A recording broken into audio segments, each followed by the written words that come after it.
Guys, how are you? So today we are starting with part 8 of biology chapter 5, the fundamental unit of life.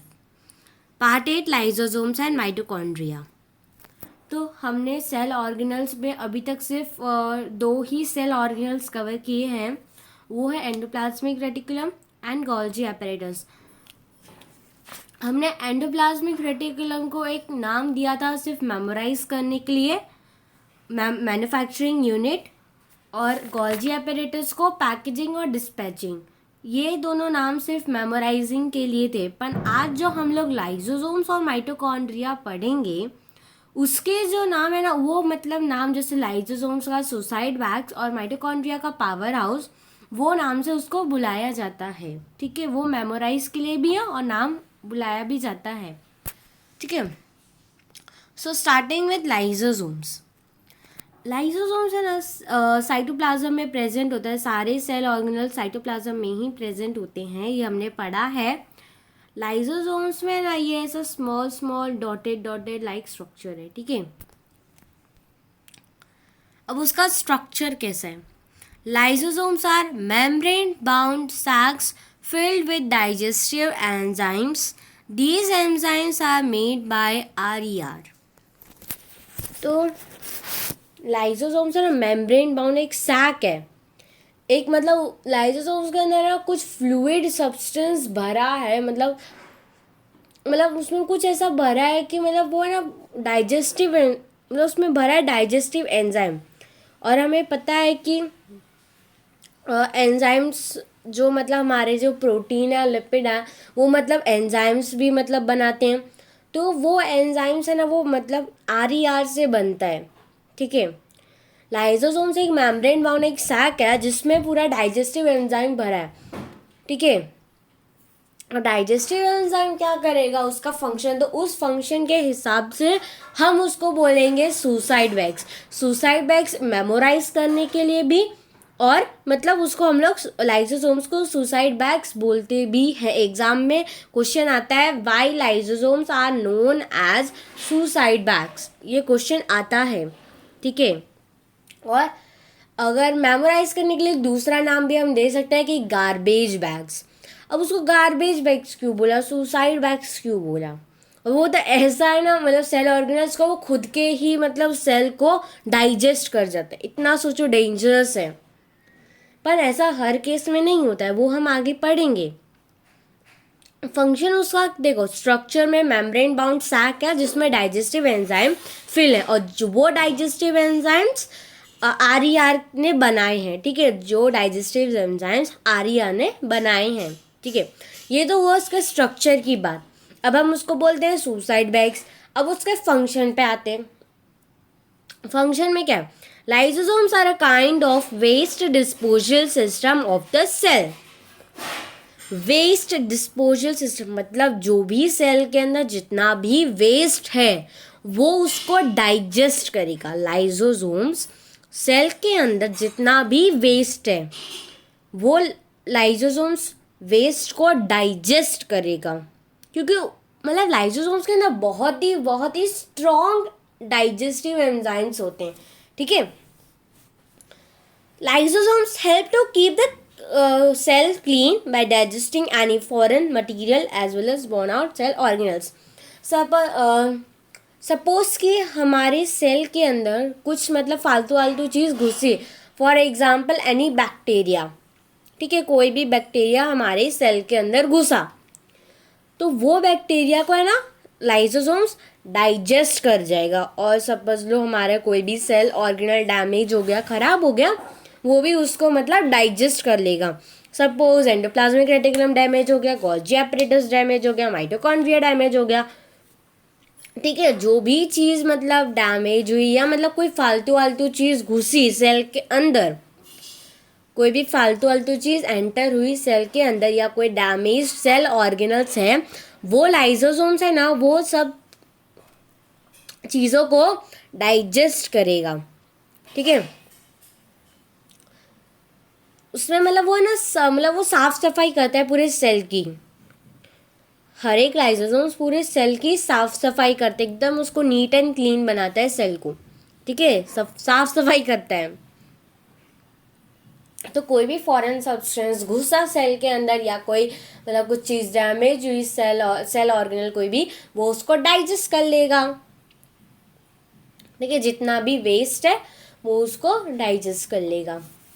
अब हम आते हैं कि why lysosomes are known as suicide bags. ये question exam में आते हैं। और अब हम लोग देखो, हमने चलो लाइसोसोम्स को मेमोराइज करने के लिए, और हम उसको बोलते भी हैं लाइसोसोम्स को सुसाइड बैग्स, पर हम क्यों बोलते हैं उसके पीछे भी तो कोई रीज़न होगा ना। और मैंने अभी बोला था कि मतलब लाइसोसोम्स है ना खुद के सेल को ही डाइजेस्ट कर लेता है, तो वो ही इसमें होता है। ठीक है, बाय चांस अगर कभी सेल पूरा डैमेज हो गया, ठीक है, सेल हमारा एक सेल डैमेज हो गया, उसका जो सेल के अंदर जो लाइसोसोम है ना वो बर्स्ट हो जाएंगे। क्या होंगे लाइसोसोम्स? बर्स्ट। ठीक है, और जो उसके अंदर स्ट्रॉन्ग डाइजेस्टिव एंजाइम्स हैं वो पूरे सेल को डाइजेस्ट कर लेंगे। ठीक है, इसी वजह से हम उसको मतलब सुसाइड बैग्स बोलते हैं। सुसाइड इसलिए मतलब सुसाइड नाम, तो मतलब वो पूरे सेल को सुसाइड मतलब डाइजेस्ट कर लिया। एक बार फिर से समझाते हो, ये क्वेश्चन बहुत ही इंपॉर्टेंट है, मतलब मोस्टली एग्जाम में पूछा जाता है ये क्वेश्चन। ठीक है, देखो बाई चांस सपोज कोई एक सेल हमारा डैमेज हो गया, ठीक है, एक सेल हमारा डैमेज हो गया। अब जो सेल हमारा डैमेज हुआ है उसके अंदर जो लाइसोसोम्स है ना वो बर्स्ट होंगे। बर्स्ट, लाइसोसोम्स बर्स्ट होंगे, और जो देखो बर्स्ट होंगे तो सारे मतलब जो डाइजेस्टिव एंजाइम्स हैं उसके अंदर, लाइसोसोम्स के अंदर, वो फैल जाएंगे। तो वो डाइजेस्टिव एंजाइम है ना पूरे सेल को डाइजेस्ट कर लेते हैं। वो डाइजेस्टिव एंजाइम्स पूरे सेल को डाइजेस्ट कर लेते हैं, जो डैमेज सेल है उसको डाइजेस्ट करते हैं। ठीक है, इसकी वजह से हम लोग बोलते हैं suicide bags. When the cell gets damaged, lysosomes may burst and the enzymes digest their own cell. Therefore, lysosomes are also known as the suicide bags of a cell. यही रीज़न अभी हमने समझा कि क्यों मतलब उसको सुसाइड बैग्स बोलते हैं। ठीक है, आई होप आपको लाइसोसोम्स का स्ट्रक्चर और फंक्शन एकदम अच्छे से समझ में आ गया होगा। एक बार रिकैप करते हैं। देखो स्ट्रक्चर में कैसा है, मेम्ब्रेन है, मेम्ब्रेन बाउंड है, एक सैक है, सैक जिसके अंदर स्ट्रॉन्ग डाइजेस्टिव एंजाइम्स भरे हुए हैं। ठीक है, एक सैक है मेम्ब्रेन का, उसके अंदर मतलब डाइजेस्टिव एंजाइम्स स्टोर हैं। ठीक है, स्ट्रॉन्ग डाइजेस्टिव एंजाइम। अब जो स्ट्रॉन्ग डाइजेस्टिव एंजाइम्स हैं सैक के अंदर, हमारे लाइसोसोम्स के अंदर, वो हमारे रफ एंडोप्लाज्मिक रेटिकुलम ने बनाए हैं। ये तो हुआ स्ट्रक्चर। अब फंक्शन में waste disposal system of the cell, जो वो सारा वेस्ट डाइजेस्ट कर लेते हैं। ठीक है, जो भी कोई फॉरेन मटेरियल मतलब समझ लो बैक्टीरिया एंटर हुआ सेल के अंदर, या कोई सेल ऑर्गेनल हमारा डैमेज हुआ, ख़राब हो गया कुछ चीज़ सेल के अंदर, तो वो है ना वो चीज़ डाइजेस्ट कर लेगा। ठीक है, और वो मतलब एकदम सेल को है ना एकदम नीट एंड क्लीन, एकदम पूरा साफ सफाई एकदम अच्छा दिखाता है। ठीक है, एकदम क्लीन रखता है सेल को। ठीक है, अब उसको वो हम लोग उसको सुसाइड बैग्स भी बोलते हैं, मतलब सुसाइड बैग्स हम लोग उसको बोलते हैं, और मेमोराइज करने के लिए भी। ठीक है, मेमोराइज करने के लिए जैसे हमने नाम दिया था एंडोप्लाज्मिक रेटिकुलम को, जैसे मैन्युफैक्चरिंग यूनिट, गोल्जी apparatus को पैकेजिंग और डिस्पैचिंग, तो वो दो ऑर्गेनल के जो हमने नाम दिए थे, पर वो मतलब एग्ज़ाम में नहीं आते हैं, वो उसको नहीं बुलाते हैं, बस हमने मेमोराइज करने के लिए नाम याद किए थे। पर अब ये जो लाइसोसोम्स हम पढ़ रहे हैं उसको हम लोग रियलिटी में भी सुसाइड बैग्स बुलाते हैं, और मेमोराइज करने के लिए भी। ठीक है, अब उसको why lysosomes are known as suicide bags, क्योंकि अगर कोई सेल डैमेज हुआ उस सेल का लाइसोसोम्स बर्स्ट होगा, और वो लाइसोसोम्स के जो अंदर एंजाइम्स हैं वो एंजाइम्स पूरे सेल को डाइजेस्ट कर लेंगे, तभी हम लोग उसको बोलते हैं सुसाइड बैग्स। और ये बेसिकली उसका एक फंक्शन भी है। ये हमारा जो ये है ये क्वेश्चन में भी है और ये उसका फंक्शन में भी है। उसके फंक्शन दो हैं। फंक्शन तो एक ही है कि मतलब सब कुछ क्लीन करता है, तो ये पहला फंक्शन। और दूसरा फंक्शन कि अगर कोई सेल डैमेज हुआ और उस सेल जो डैमेज हुआ वो डैमेज सेल के लाइसोसोम्स बर्स्ट होंगे और वो एंजाइम्स पूरे सेल को डाइजेस्ट करेंगे। तो दूसरा फंक्शन। तो ये हुआ हमारा सेकंड फंक्शन और इस पे सेकंड फंक्शन पे क्वेश्चन बनता है। ठीक है, ये मतलब मोस्टली हर एग्जाम में क्वेश्चन पूछा जाता है, 1 मार्क्स के लिए, 2 मार्क्स के लिए। ठीक है, आई होप आपको लाइसोसोम्स एकदम परफेक्टली अच्छे से समझ में आ गया होगा। अब हम माइटोकॉन्ड्रिया पढ़ेंगे। अब माइटोकॉन्ड्रिया को हम लोग powerhouse of the cell बोलते हैं। ठीक है, इसमें जो ये हमारा देखो माइटोकॉन्ड्रिया जो होता है ना, ये सेल के अंदर माइटोकॉन्ड्रिया साइटोप्लाज्म है। अब ये मतलब दो मेम्ब्रेन से ये दो मेम्ब्रेन से बना होता है। एक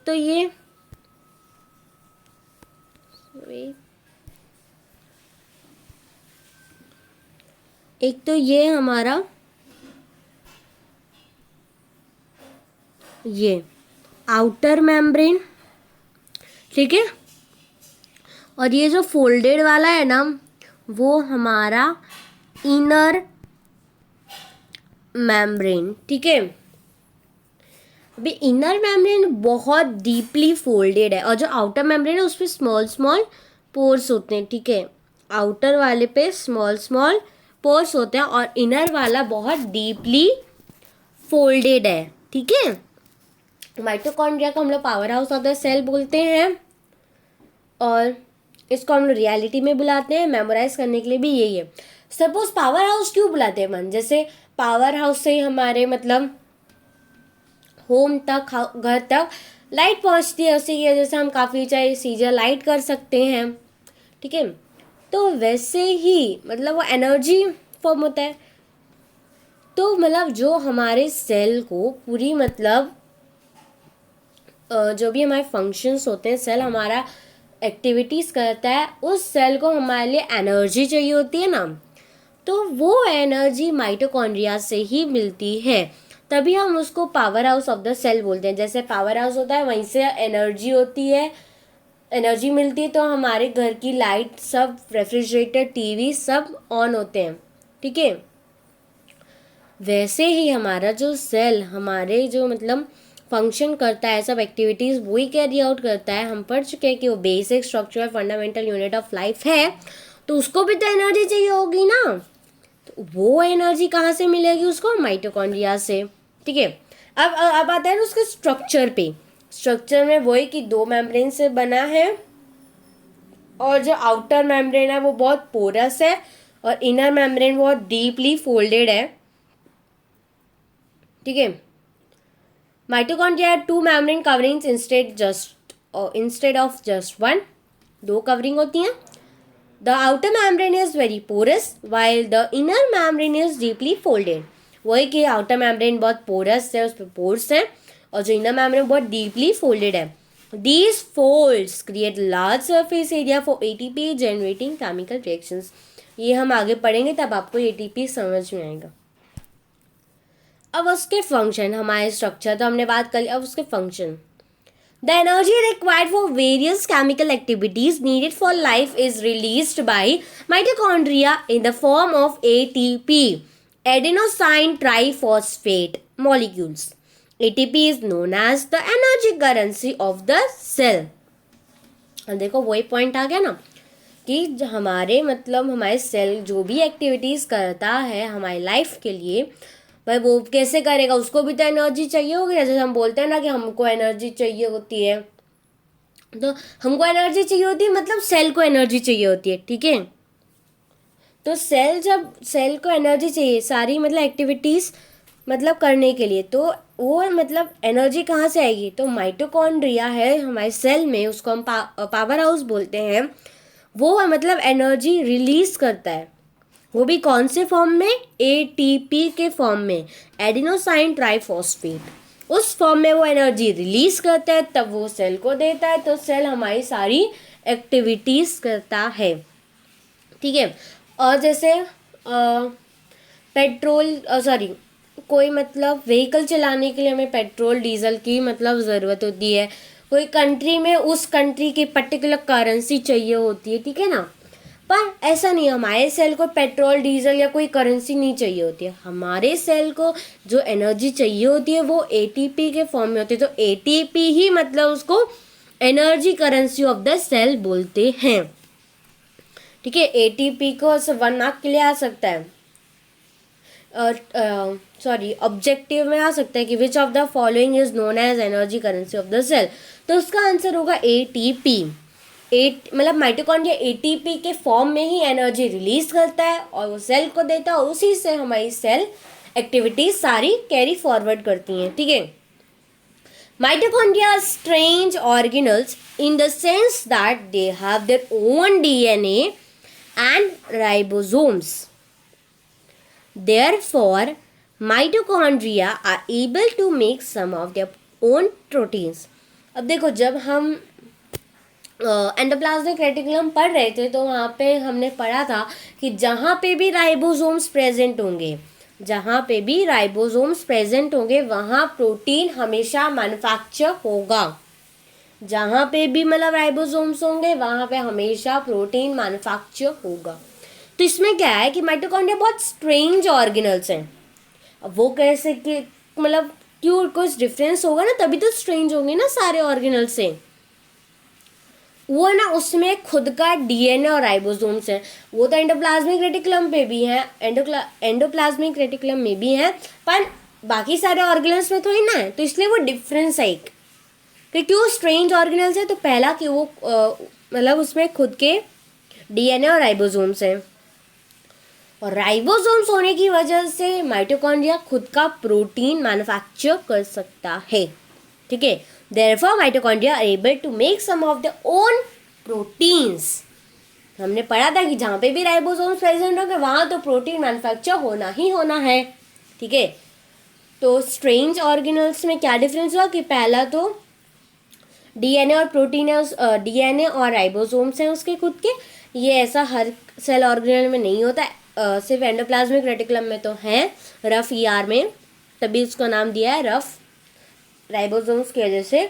और दूसरा कि राइबोसोम्स होने की वजह से वो खुद का प्रोटीन मैन्युफैक्चर कर सकता है। That's it. तो यहाँ पे हमारा माइटोकॉन्ड्रिया भी पूरा कंप्लीट हो गया है। मैंने बोला था पिछले पार्ट में भी कि मतलब चाहे कुछ भी पूछा जाए, चाहे न्यूक्लियस, चाहे सेल ऑर्गेनल्स, चाहे कोई भी particular cell organelles, cell wall, cytoplasm, whatever thing is asked, उसके हमारे स्ट्रक्चर ऑफ फंक्शन ही हमेशा आएंगे। ठीक है। तो स्ट्रक्चर ऑफ फंक्शन हमेशा याद रखना है हर एक टॉपिक का। ठीक है। एक बार रिकैप करते हैं माइटोकॉन्ड्रिया का स्ट्रक्चर 2 मेम्ब्रेन से बना है। पहला वाला जो मेम्ब्रेन है वो बहुत पोरस है, मतलब आउटर मेम्ब्रेन, और जो इनर है वो बहुत डीपली फोल्डेड है। और जो डीपली फोल्डेड है, जो फोल्ड्स हैं बहुत सारे, मतलब लार्ज एरिया सरफेस को देते हैं एटीपी जनरेटिंग केमिकल रिएक्शंस के लिए। अभी हमने एटीपी पढ़ा ना क्या है, तो वो मतलब जो फोल्ड्स हैं हमारे जो इनर मेम्ब्रेन में, वहाँ पे एटीपी जनरेट होता है, मतलब लार्ज सरफेस एरिया मिल जाता है उसको एटीपी को जनरेट होने में। ये तो इसका स्ट्रक्चर हुआ। फंक्शन में पहला तो जो हमारे सेल को जो एनर्जी चाहिए होती है वो मतलब माइटोकॉन्ड्रिया एनर्जी देता है सेल को, वो भी एटीपी के फॉर्म में, एडिनोसाइन ट्राइफॉस्फेट। और हम एटीपी को, एडिनोसाइन ट्राइफॉस्फेट को energy currency of the cell बोलते हैं। ये हुआ उसका फर्स्ट फंक्शन। सेकेंड में कि मतलब वो स्ट्रेंज ऑर्गेनल है, पर उसमें क्यों कुछ डिफरेंस होगा ना। तो पहला डिफरेंस है कि उसका खुद का डीएनए और राइबोसोम्स है, और राइबोसोम्स होने की वजह से वो खुद का प्रोटीन बनाता है। ठीक है। हमने पढ़ा था क्योंकि जहाँ पे भी राइबोसोम्स प्रेजेंट है वहाँ पे प्रोटीन मैन्युफैक्चर होता है। So that's it for today. हमने पूरा हमारा लाइजोसोम्स और माइटोकॉन्ड्रिया कंप्लीट कर लिया है। आने वाले पार्ट में हम प्लास्टिड्स और वैक्यूल्स कवर करेंगे, तो वहाँ हमारा पूरा सेल ऑर्गेनल्स फिनिश हो जाएगा टॉपिक। तो ये माइटोकॉन्ड्रिया है, इसका पूरा इनर मेम्ब्रेन, आउटर मेम्ब्रेन बहुत पोरस होता है, उसमें बहुत पोर्स होते हैं, और इनर मेम्ब्रेन बहुत डीपली फोल्डेड होता है। और ये जो मतलब ब्लू ब्लू है ना, वहाँ पे ये मतलब लार्ज सरफेस होता है एरिया के एटीपी जनरेट होने में, ठीक है। So if you have any doubts, please write in comment section, and I will definitely reply to all. I hope you will understand lysosomes and mitochondria, और हमने जितना भी अभी तक कवर किया वो भी आपको एकदम अच्छे से समझ में आ गया होगा। So thanks for watching my video. Please like, share my video and subscribe my channel. Till then, stay home, stay safe. Bye bye. See you soon.